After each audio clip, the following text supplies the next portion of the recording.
Welcome back बच्चों हम लोगों ने हमारे सॉल्यूशन के प्रीवियस लेक्चर के अंदर हम लोगों ने हमारी लास्ट कोलिगेटिव प्रॉपर्टी जो कि हमारी थी ओस्मोटिक प्रेशर्स को कवर किया था। आज हम अपने इस लेक्चर के अंदर एबनॉर्मल मोलिकुलर मास क्या होता है या फिर वेंटो फैक्टर आई क्या होता है और ये क्या बताता है इसको एक्सप्लेन करेंगे। So let's start our lecture. तो आज का हमारा टॉपिक है एबनॉर्मल मोलिकुलर मास।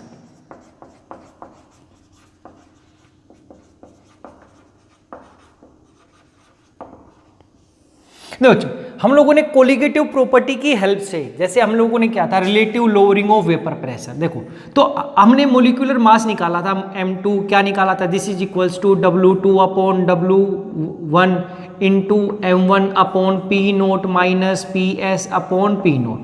तो ये था हमारे पास relative lowering of vapour pressure, relative lowering of vapour pressure. जब हमने देखा तो ये colligative property, this is colligative property. तो इसकी हेल्प से हमने मोलिकुलर मास निकाला किसका, हमारे सोल्यूट का। ऐसे ही अगर हमने दूसरी बात की प्रॉपर्टी, जैसे हमने लिखा था पाई V इक्वल्स टू nRT, और जब हमने n की वैल्यू पुटअप कर दी थी यहाँ पर W2 अपॉन M2 RT और this equals to pi into V, तो M2 कितना आ गया था, pi M2 equals to W2 into RT upon pi into V। तो फिर मोलिकुलर मास इनवर्सली प्रोपोर्शनल आ गया, पाई क्या था, ओस्मोटिक प्रेशर। ऐसे ही हमारा डेल्टा TB भी नीचे आया था और डेल्टा TF भी नीचे ही आया था, यानी कि इनवर्सली प्रोपोर्शनल है। तो क्या कहते हैं हम लोग कोलिगेटिव प्रॉपर्टी की हेल्प से हमने मोलिकुलर मास ऑफ सोल्यूट निकाला, लेकिन कह रहा है कि कुछ कंपाउंड्स में जो ये मोलिकुलर मास हमने अभी ऑब्जर्व किया है कोलिगेटिव प्रॉपर्टी की हेल्प से, ये क्या तो ज्यादा आता है एक्चुअल से या कम आता है। अगर ये डिफरेंस आ जाता है एक्चुअल से तो उसको बोलते हैं एबनॉर्मल मोलिकुलर मास। अब देख तो क्या लिखा है, तो एबनॉर्मल मोलिकुलर मास क्या बोलते हैं, the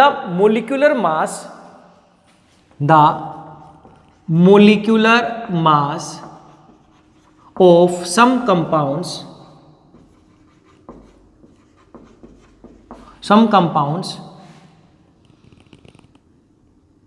which is determined using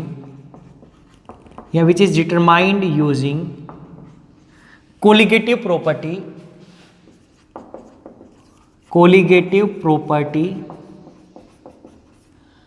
will be different from, अब कोई भी एक वर्ड यूज होता है, फ्रॉम एक्चुअल या थ्योरेटिकल और oblique calculated values.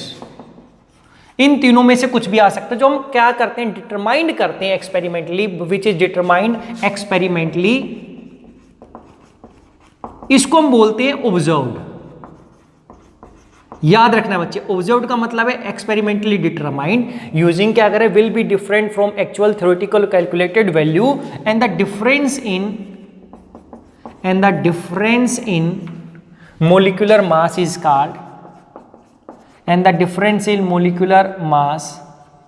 Called, abnormal molecular mass.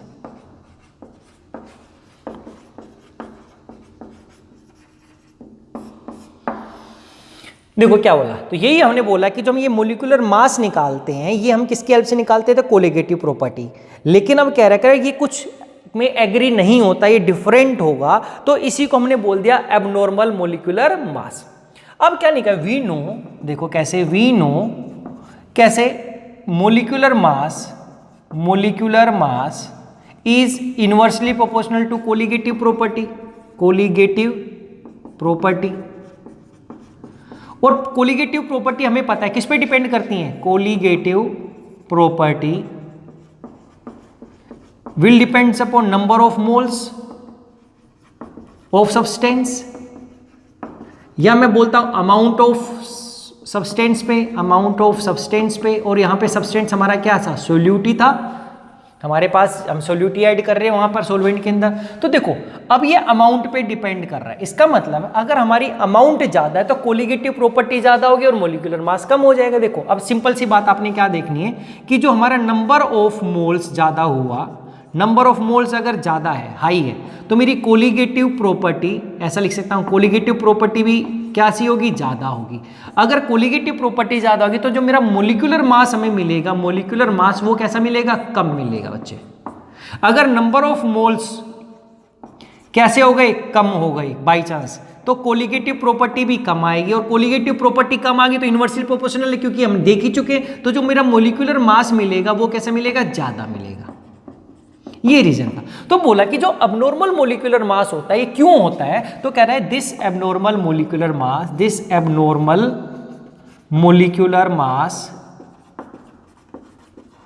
is due to either association or dissociation of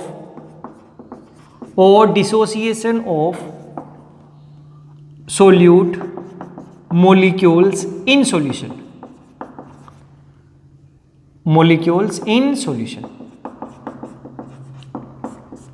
क्या हुआ, कह रहा कि ये हमें अबनॉर्मल कब मिलता है, ये तभी मिलेगा जब अगर मेरा जो मेरे मोलिक्यूल्स है वो एसोसिएट हो जाए या डिसोसिएट। कैसे, अब इसका एग्जांपल कर लेते हैं। फॉर एग्जांपल आपको एग्जाम में आगे तो ऐसे लिखना है, इन case of ionic solids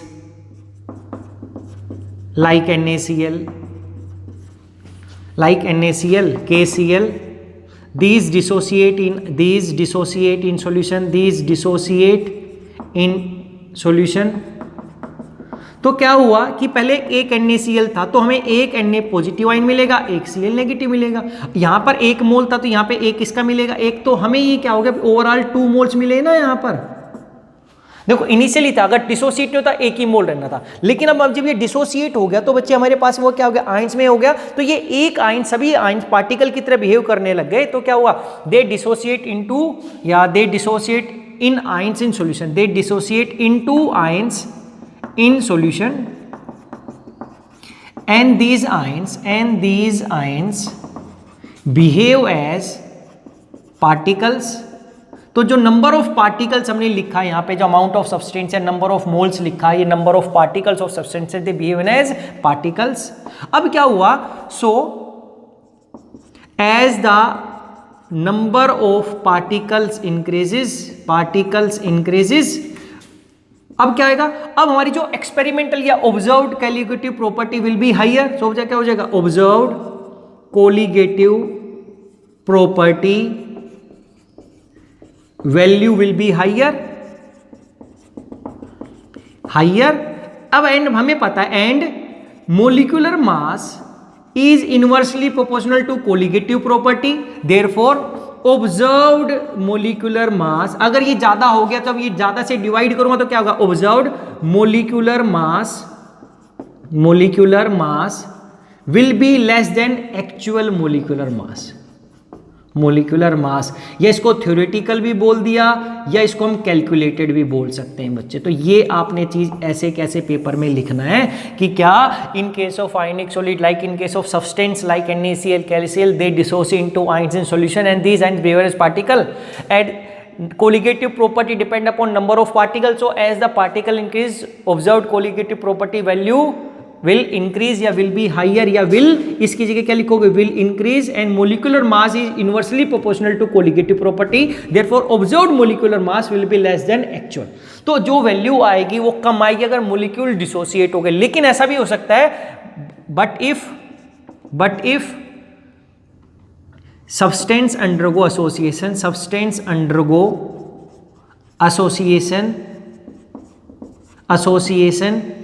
in solution then अब एसोसिएट हो जाएं दो मॉलिक्यूल, जैसे बेंजोइक एसिड है तो बेंजोइक एसिड के अंदर जो मॉलिक्यूल होके एक हाइड्रोजन बॉन्डिंग की वजह से वो एक मॉलिक्यूल हो जाएगा। तो क्या लिखेंगे, in solution then number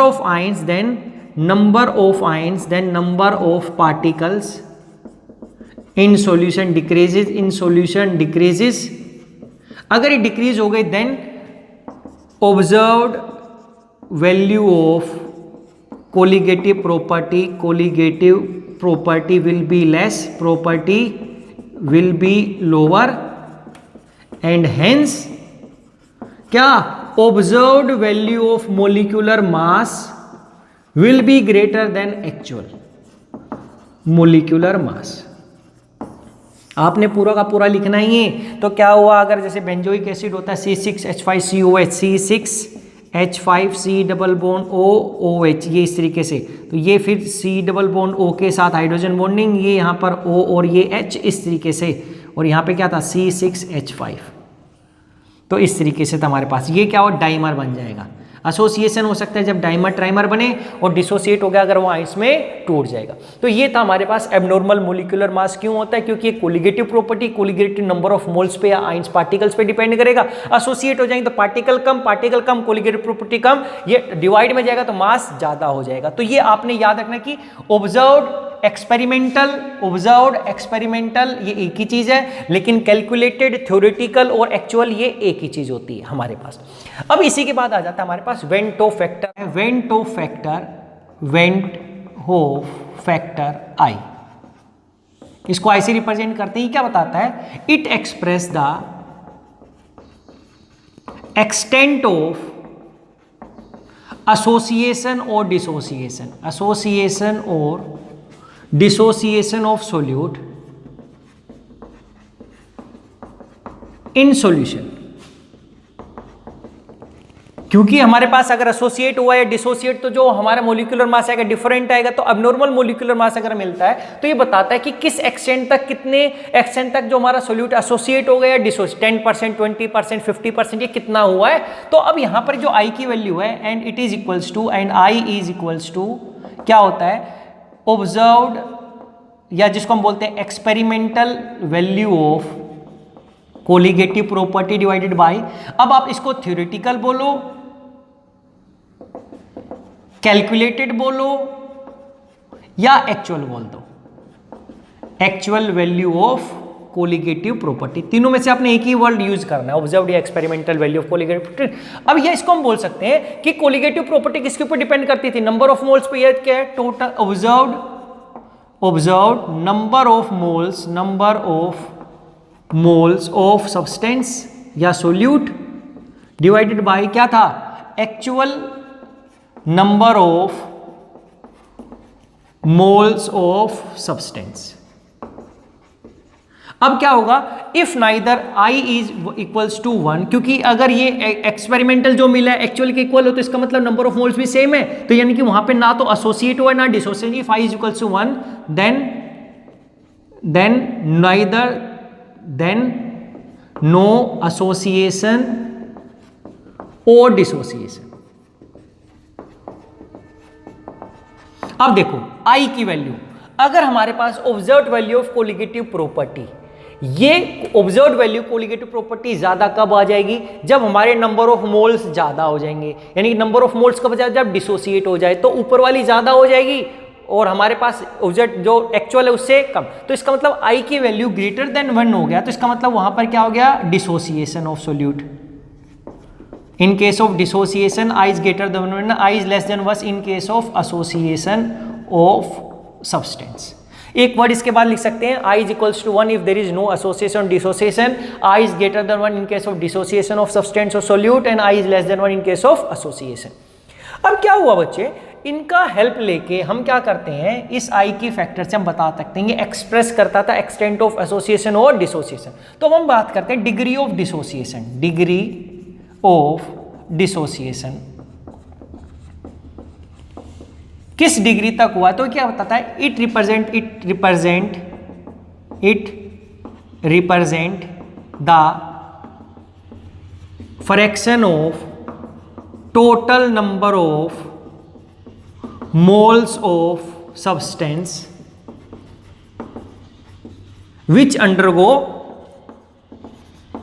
which undergo dissociation in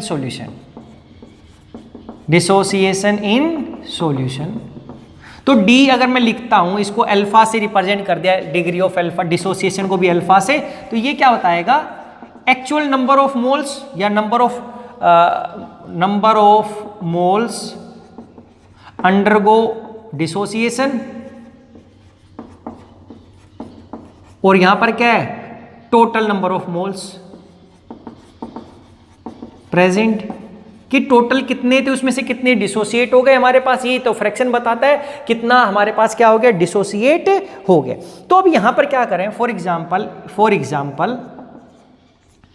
अब हम ऐसे लिखें, ए बी मोलिक्यूल्स था, ये ए पॉजिटिव प्लस बी नेगेटिव दिया हमें, इन केस ऑफ यहां पर हमारे पास ऐसा था, एक ऐसा सिस्टम था। तो अब क्या लिखेंगे, let initial moles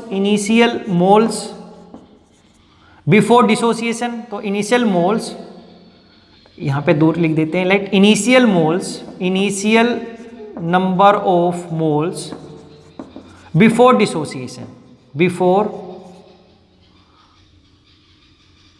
before dissociation कितना था 1, तो ये क्या हुआ 0 और 0।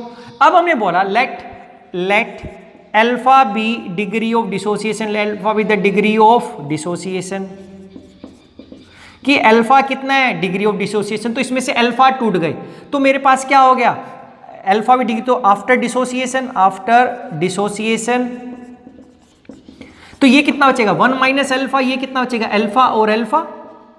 देखो यहां पर क्या हो गया, तो यहां पर क्या हो गया, देखो आफ्टर डिसोसिएशन मेरे पास टोटल 1 था, तो अब आपको ऐसा लिखना था, उसके बाद लिखोगे after dissociation 1 minus alpha alpha. तो अब यहां से आई क्या, यहां पर अब हम क्या लिख सकते हैं, आई की वैल्यू लिखें, तो आई की वैल्यू क्या आती है हमारे पास, देखो observed number of moles of substance, observed number of moles of substance divided by क्या था actual number of moles, actual number of moles of substance.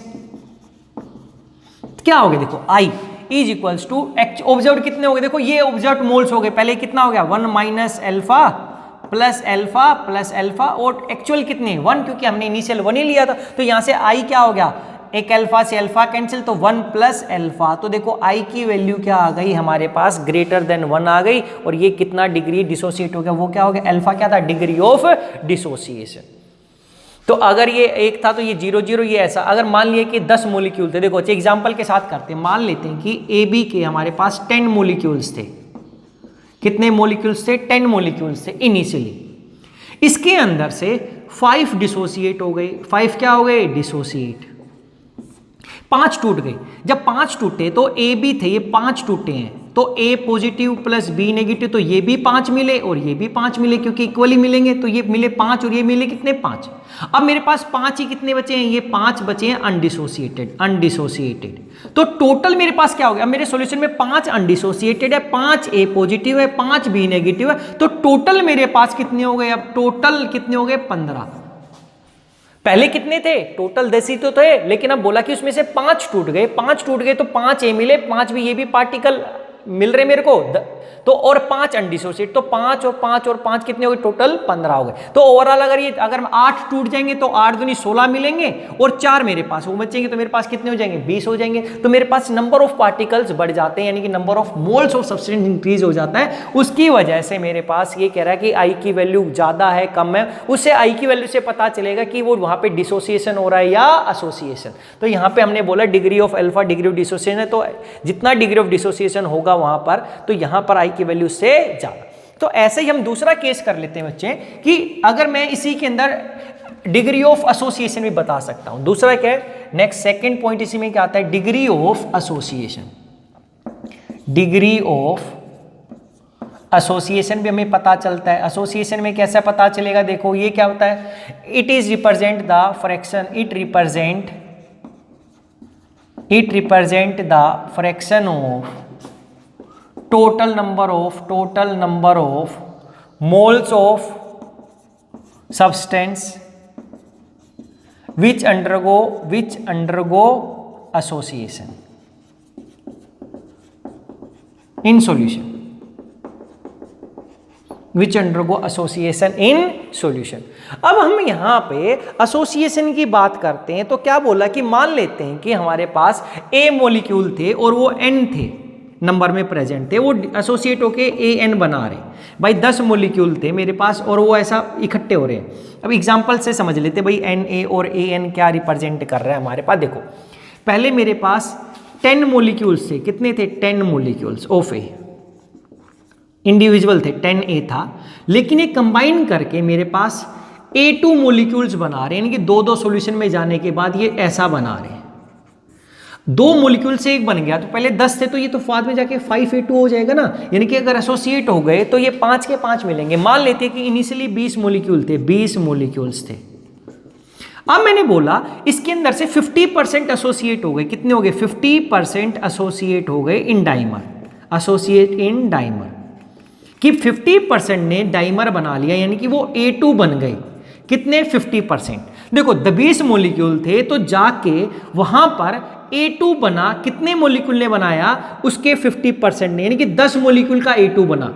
अब कितने मुड़े, 10 मॉलिक्यूल, और उस 10 में से 2 मॉलिक्यूल एक इकट्ठे हो गए, 2 एटम एक बनाते, इसका मतलब A2 के मेरे को केवल 5 ही मॉलिक्यूल मिलेंगे, क्योंकि इस 5 मॉलिक्यूल में मेरे पास 10 एटम आ जाएंगे। या अगर मैंने बोला 20 एटम थे, यहाँ पर इनिशियली एक टाइप से एटम थे मेरे पास, 20 एटम थे A के, और उसके अंदर से 50% ने डाइमर बना लिया। तो 50% का मतलब इसके 10 एटम्स ने क्या बना लिया, मॉलिक्यूल बना लिया। और 10 एटम से, और एक में 2 ही, एक मॉलिक्यूल में 2 है, तो 10 में कितने बनेंगे, 5। और अब बचे कितने मेरे पास, अनडिसोसिएटेड 10 एटम बचे हैं। तो ओवरऑल जो नंबर ऑफ मॉलिक्यूल्स है मेरे पास, जो number, total number of particles है 10 और 5 कितने हो गए, 15। तो इनिशियली 20 था, अब मेरे पास बच कितने गए, 15 हो गए। तो यानी कि यहां पर डाइमर बनने के बाद या एसोसिएट होने के बाद जो नंबर ऑफ मॉलिक्यूल्स होते हैं वो हमारे पास क्या हो जाते हैं, कम हो जाते हैं। तो ये समझने के लिए लिखा। तो अगर मैं लिखूं यहां पे, लिखो इनिशियल मोल, देखो ऐसा, इनिशियल मोल कितना लिया हम लोगों ने, 1, तो ये कितना, 0।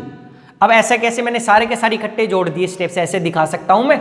या अगर होता कि आधे एसोसिएट, या अगर मैंने बोला कि let alpha be degree of association, let alpha be degree of association, तो क्या होगा, after association, after association, after association, तो ये क्या हो जाएगा, 1 माइनस अल्फा, क्योंकि भाई इसके अंदर से मेरे पास क्या बचेंगे, अल्फा, ये थे n मॉलिक्यूल थे, इसमें एक था, शुरू में मैंने बोला कि इनकी जो अमाउंट है वो इनिशियल मोल 1 था, तो इसमें से अल्फा एसोसिएट हो गए, तो ये इतना बचेगा। यहां से कितना बचेगा, ये अल्फा बाई n, क्योंकि ये डिपेंड करेगा कि 50% तो टूट गए, तो ठीक है 50।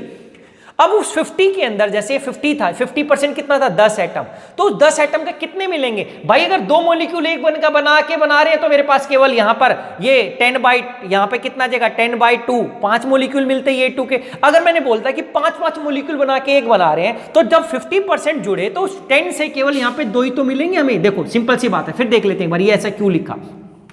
मान लेते कि 20 एटम थे, अब हमने बोला कि 50% ने एसोसिएट हो गए, 50% क्या हो गए, एसोसिएट, और एसोसिएट होके वो क्या बना रहे हैं, 5 एटम से एक मॉलिक्यूल बन रहा है, 5 एटम से क्या बन रहा है, एक मॉलिक्यूल बन रहा है।